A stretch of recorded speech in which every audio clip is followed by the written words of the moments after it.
نحمده ونصلي على رسوله الكريم أما بعد فأعوذ بالله من الشيطان الرجيم بسم الله الرحمن الرحيم وقضى ربك ألا تعبدوا إلا إياه وبالوالدين إحسانا إما يبلغن عندك الكبر أحدهما أو كلاهما فلا تقل لهما أف ولا تنهرهما وقل لهما قولا كريما صدق الله العظيم.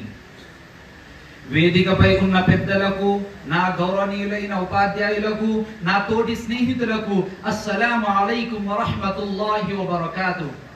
సోదరులారా, ఈ రోజు నా అంశం తల్లిదండ్రుల హక్కులు.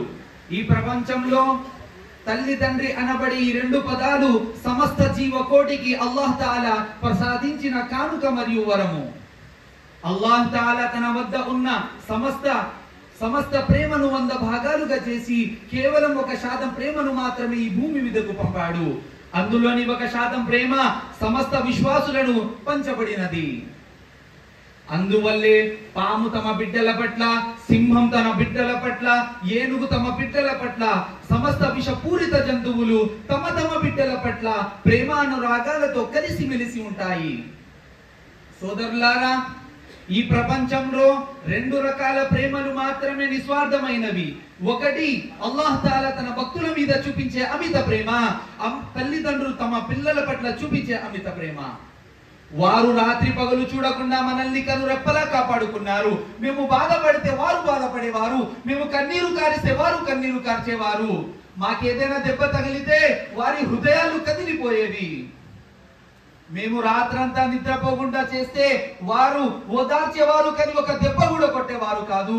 మేము చదివే స్థాయికి ఎదిగితే వారు చూసి మురిసిపోయేవారు. మేము నడిచే స్థాయికి ఎదిగితే వారి ముఖం మీద చిరునవ్వులు వెరుజల్లేవి. మేము అమ్మ అంటే వారు సమస్త సంపద కన్నా ఎక్కువగా భావించేవారు. మాకు పెళ్లి అయితే వారు నిండు నూరేళ్లు చల్లగా ఉండాలని దీవించేవారు. మాకు పిల్లలు పుడితే వారు తమ కలను సాకారం చేసేవారు.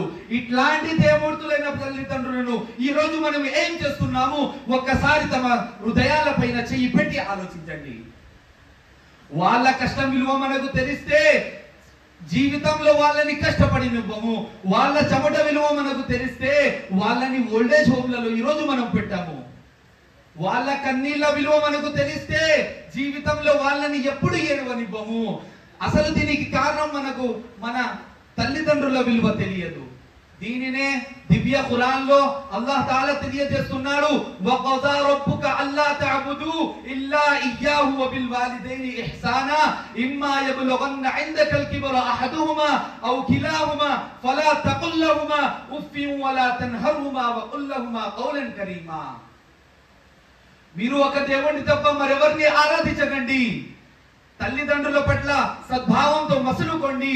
మీ ముందు వారిద్దరు ఎవరైనా వృద్ధులై ఉంటే వారిని ఉఫ్ అని కూడా విసుక్కోకండి. కసురుకుంటూ విదిలించి మాట్లాడకండి. వారితో గౌరవంగా మాట్లాడండి. దీనినే మహాప్రవక్త సల్లల్లాహు అలైహి వసల్లం గారు ఇలా తెలియజేస్తున్నారు. రిజల్ రబ్బి ఫీ రిజల్ వాలిద్ వ సఖ్తు రబ్బి ఫీ సఖ్తిల్ వాలిద్. మీ నాన్నగారు నిన్ను ఇష్టపడితే అల్లాహ్ కూడా నిన్ను ఇష్టపడతాడు. మీ నాన్నగారు నీతో కోపంగా ఉంటే అల్లాహ్ కూడా నీతో కోపంగా ఉంటాడు. మరో చోట ఇలా ఉన్నది, అల్ వాలిదు ఔసతు అబ్వాబిల్ జన్నా. తండ్రి స్వర్గ ద్వారాలలో మధ్య ద్వారం అని చెప్పబడినది. తల్లి యొక్క ప్రాముఖ్యతను తెలుపుతూ మహాప్రవక్త సల్లల్లాహు అలైహి వసల్లం గారు ఇలా తెలియజేస్తున్నారు. అల్ జన్నతు తహ్త అక్దామిల్ ఉమ్మహాత్. తల్లి యొక్క పాదాల కింద నీ స్వర్గం ఉన్నది చాటి చెప్పబడినది. సోదరులారా, జీవితంలో ఒక విషయాన్ని గుర్తు పెట్టుకోండి. కళ్ళు మూసుకొని ప్రేమించేది ప్రియురాలు, కళ్ళు తెరుచుకొని ప్రేమించేది స్నేహితురాలు, కళ్ళు ఉరిమి ప్రేమించేది భార్య, కళ్ళల్లో ప్రేమ కనబడకుండా ప్రేమించేది అమ్మ, కళ్ళు మూసే వరకు ప్రేమించేది నాన్న. అమ్మ ప్రపంచానికి నిన్ను పరిచయం చేస్తుంది, నాన్న ప్రపంచాన్ని నిన్ను పరిచయం చేస్తాడు. అమ్మ భద్రత, నాన్న బాధ్యత.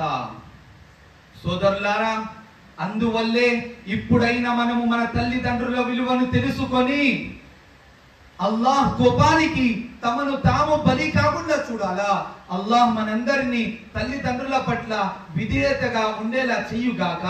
ఆమీన్. వ ఆఖిరు దఅవానా అనిల్ హమ్దులిల్లాహి రబ్బిల్ ఆలమీన్.